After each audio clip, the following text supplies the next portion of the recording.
On December 23rd, 2008, me and my friends were throwing snowballs at cars on the interstate, and we hit one in the windshield and it ran off the road. And we learned the next day that it was actually the bishop on the way to our local church to do a special Christmas Eve Mass, and he'd had a heart attack whenever the snowball hit the windshield. Welcome to the video, boys.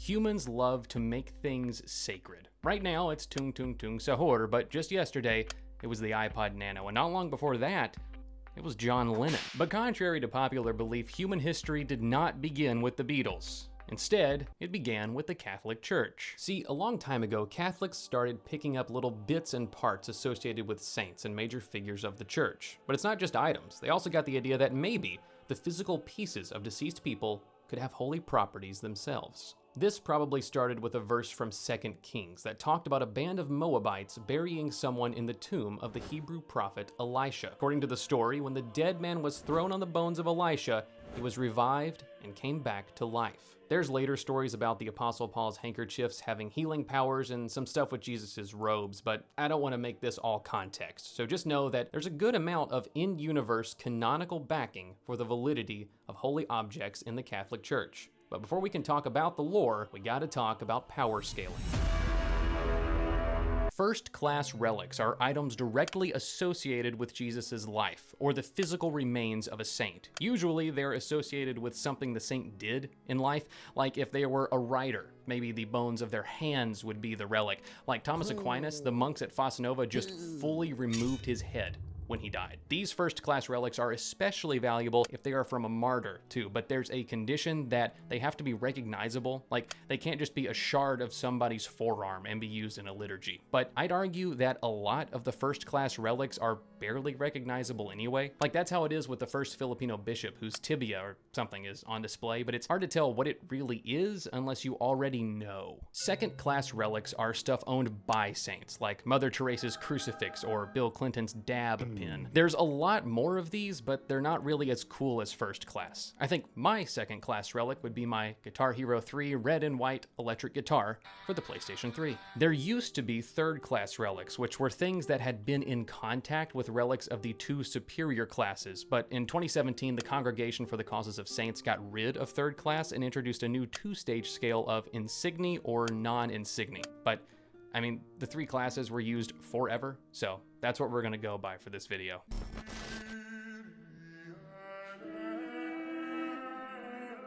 This is a third-class relic of Saint Benedict. It was $5 from the discount Catholic store of Phoenix, Arizona, so that should give you an idea of how valuable third-class relics are. Supposedly, this cloth has been touched to a second-class relic of Saint Benedict, but it didn't really say which one, so I guess we'll just call this a test of faith. Saint Benedict is the guy who made the Benedictine order and kind of created the whole aesthetic of monastic life seen within Catholicism today. He's commonly invoked for protection against kidney disease and poison, so I'm hoping microplastics are included in that. Saint Benedict is also the patron saint of agricultural workers, and I've been taking care of this cactus for about a year, so hopefully this also applies to me. In any case, I will probably be keeping it draped over my bottle of Benedictine, so it doesn't get lonely. I know you're really here to see the later stuff, so just keep in mind that third-class relics are generally of lower value and are sold in Phoenix, Arizona for $5.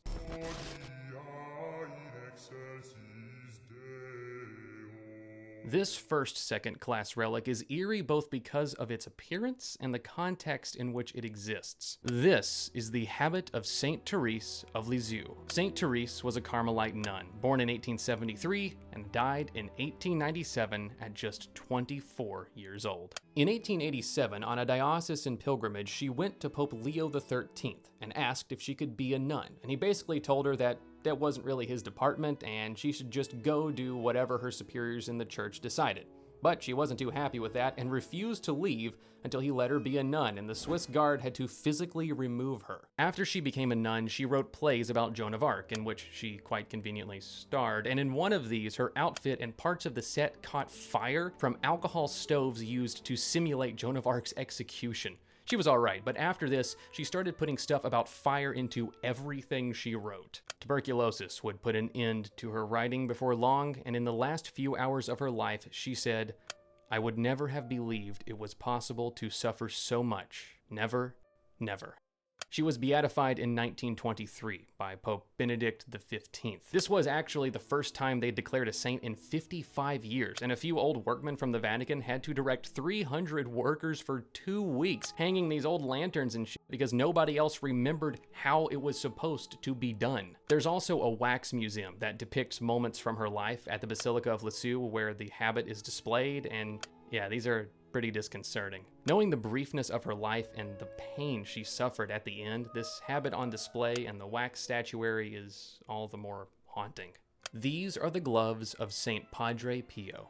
Padre Pio was born the same year as Saint Thérèse made her diocesan pilgrimage in 1887. But he actually lived like a normal lifespan and died in 1968. The reason these gloves are important, though, is Padre Pio's claims of stigmata. Stigmatic people are ones who have consistent bodily wounds in the same places that Jesus did: hands, wrists, feet, near the heart, head, and back. St. Francis is generally accepted as the first stigmatic, but one of the most widely recognized in modern day was Padre Pio. He wore these fingerless gloves to cover the perpetual wounds on his palms, and many claim that this was only mildly effective because the gloves were often visibly blood-stained. But he was gaining popularity near the end of World War I, an era scientific enough that this was a huge claim to make. There were several investigations into these claims of Padre Pio, the first by a doctor named Luigi Romanelli in 1919, who said that while he did have lesions on his hands that appeared to just go straight through, there was no bleeding or swelling around the area of the wounds. Also in 1919, another doctor confirmed that the wounds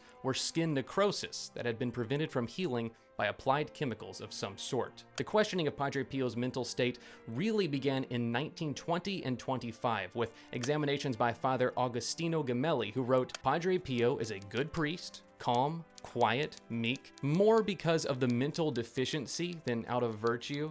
A poor soul able to repeat a few stereotypical religious phrases, a poor, sick man who has learned his lesson from his master, Father Benedetto." So basically, Gemelli took him to be mentally handicapped and in the manipulation of other members of the church. Also important is that Gemelli supported the claim that the wounds were caused by a chemical agent. There were a few other examinations, illegal recordings made of Padre Pio's confessions, and some serious doubts by Pope John the 23rd. But in 1982, they started an investigation to canonize him, which was done by John Paul II in 1999. Oh, and it was well known that Padre Pio had some dalliances with several local laities, so maybe more than just a few things weren't as they seemed. In any case, these are the gloves that he wore to cover his stigmatic wounds, real or not. Obviously, I much prefer the idea that they were real because a supernatural entity keeping its servants perpetually wounded in its own image goes very hard. But, I mean, John the 23rd didn't think it was real, so take it how you will. These are the chains of St. Peter. Something pretty rare about this relic in particular is that it is a double relic in a way. According to the story, St. Peter was imprisoned twice. Once in Jerusalem by King Herod Agrippa when he was freed by an angel, and once in Rome before his execution by Emperor Nero. Sometime in the mid-5th century, Roman Empress Eudoxia got these chains as a gift from the Patriarch of Jerusalem while on pilgrimage and brought them back to Pope Leo I. Oddly enough, this first Pope Leo was also a fan of the White Sox, but they were called the Italian Sox back then. Pope Leo took the chains to the Mamertine prison to compare them to the chains that St. Peter had worn during his final imprisonment for some reason. I can't find a reason why he did this other than to just check if they matched, but that just seems like an odd thing to do. As the legends go, when Pope Leo put the chains side by side, they suddenly fused into one chain, representing the link that Peter created between the Eastern and Western churches. This is a pretty big deal, and they built the Church of St. Peter in Chains in Rome not long after, in 439, placing the chains in a reliquary under the altar. If you have ever heard of this basilica, though, it is probably not because of these chains. That's because 1100 years later, in 1845, Michelangelo's statue of Moses was installed as part of Pope Julius II's tomb. Like a lot of the ancient relics, whether you believe the story or not, the chains of St. Peter are most interesting because they are almost mint condition chains from at least 1500 years ago, and that alone is pretty rare.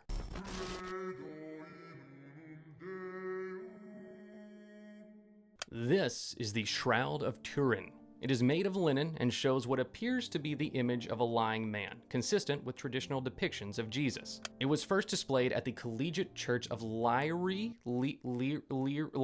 in 1354. In 1389, the Bishop of Troyes denounced it as a forgery, and yeah, that's kind of been the situation ever since. There's actually an entire field of research dedicated entirely to the study of the burial shroud of Jesus called syndonology. So this is a pretty big thing, and I'm not just going to make a hard judgment on it in this video. The first images of the shroud were taken in 1898 during a public exhibition, and that was when the study of it really ramped up. What makes it kind of tough is that it's been repaired multiple times, so the legitimacy of it is difficult to establish. But in 1988, the Vatican allowed the University of Oxford, University of Arizona, and the Swiss Federal Institute of Technology to do radiocarbon dating to see if the shroud is even old enough to be from the time of Jesus' death. These tests came back pretty confident that the material is from somewhere between 1260 and 1390, but believers in the shroud's authenticity say that the samples tested could have been influenced by those repairs I mentioned earlier. In 2025, a Brazilian 3D digital designer named Cicero Moraes, who specializes in historical facial reconstruction, found that the contact pattern on the fabric does not match that of fabric laid on a human body, and is instead closer to that of a low-relief model of a person. Like the story of Padre Pio, it would be really sick if the shroud was real, but the evidence for that is a little shaky. It is currently housed in the Chapel of the Holy Shroud in Turin, Italy. Oh my God. This is the Holy Prepuce. It's Jesus's foreskin. And it's not funny, okay? I see some of you may be smirking or making some jokes, and if that's the case, I'm sorry to say, you will be going to hell. I know we've been joking around, having a good time, but we do take that kind of thing very seriously here, and you will now be facing eternal damnation.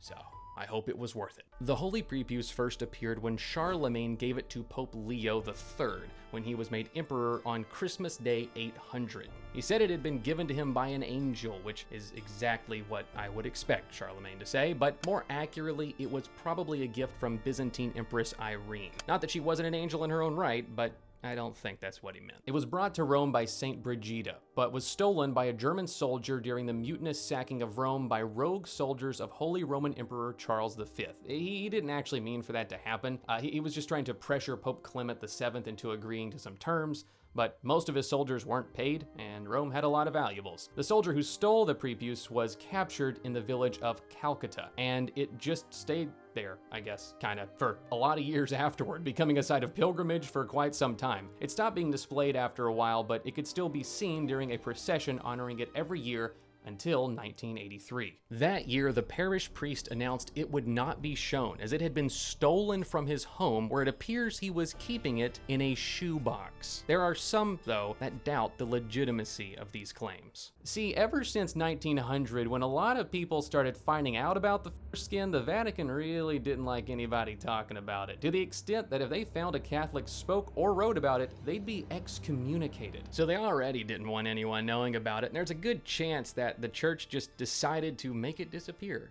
And this is made even more credible by the fact that the priest who it was stolen from, Father Dario Magnani, absolutely refused to talk about it. The whole thing seems most weird to me, because if you had what you believe to be a piece of the body of the Son of God, why would you keep it in a shoebox in your fucking closet? Regardless of possible church involvement, it looks like we won't be able to see the Holy Prepuce anytime in the foreseeable future. This is the Crown of Thorns. In canon, the crown was kept in Jerusalem for the early part of the Common Era, with the earliest reference to it being by Paulinus of Nola in 409. Sometime around 1063, it was moved from Jerusalem to Constantinople, which was the capital of the Roman Empire at that point, and that was where they just started taking it apart. Emperor Justinian gave one of the thorns to the Bishop of Paris, and Empress Irene gave Charlemagne at least 8 thorns, and these were distributed amongst various basilicas and abbeys throughout Europe. Which, it's kind of like the shoebox thing to me. If you really believe this is the crown from the crucifixion, why are you taking it apart, man? I don't know. But the crown itself was given to King Louis IX of France by Baldwin II in 1238 because his empire was falling apart, and then it was used as collateral for a 13,000 gold piece loan from the Venetians. Louis got it back in 1248 and put it in the Sainte-Chapelle, where it stayed until the French Revolution. After that, it got moved around a little bit before finally coming to rest at Notre Dame, where it is now. It was removed during the fire in 2019, but returned in 2024. You can see it fairly often, actually, at a special veneration mass the first Friday of every month. While the crown itself is a first-class relic, the thorns Charlemagne was passing out are not. They're third class because of their previous contact with the actual crown. But if we're assuming that they were a part of the original crown, it seems like they would qualify as first class, since they would have to have interacted with the blood of Jesus canonically. But the Vatican has not been taking my calls on the matter. This is the skull of Mary Magdalene. It was discovered on December 10th, 1279, in excavations ordered by King Charles II of Naples. In the dust of the tomb next to the body was a wooden tablet wrapped in wax that said, "Here lies the body of Mary Magdalene," in Latin. When they told the Vatican about this, they said, "You're actually not gonna believe this? We've already got her jawbone right here." Turns out the body had been found once before, around 710, by previous excavations. It had been a pretty big deal back then too. I don't know why they just took only the jaw the first time, because I wasn't there. While the skull is definitely the most famous and is kept in the Basilica of Mary Magdalene, wonder how they came up with that name, there's also a foot bone at the Basilica of St. John of the Florentines, a left hand at the Simonis Petrus Monastery, a tooth at the Metropolitan Museum of Art, and a rib at the Vézelay Abbey. The big question for a relic like this clearly is its legitimacy, because it's a really tangible link to the ancient world if it's real. In 1974, an analysis found that the skull and photographs of hair found on it indicated a Mediterranean woman around 50 years old. After that, it has stayed sealed and no parts have been removed for dating, so there's really no way to know when the woman in the crypt died. That wasn't all that was in the crypt though. It also contained two other first-class relics. First was a patch of skin that is supposedly where Jesus touched Mary after his resurrection,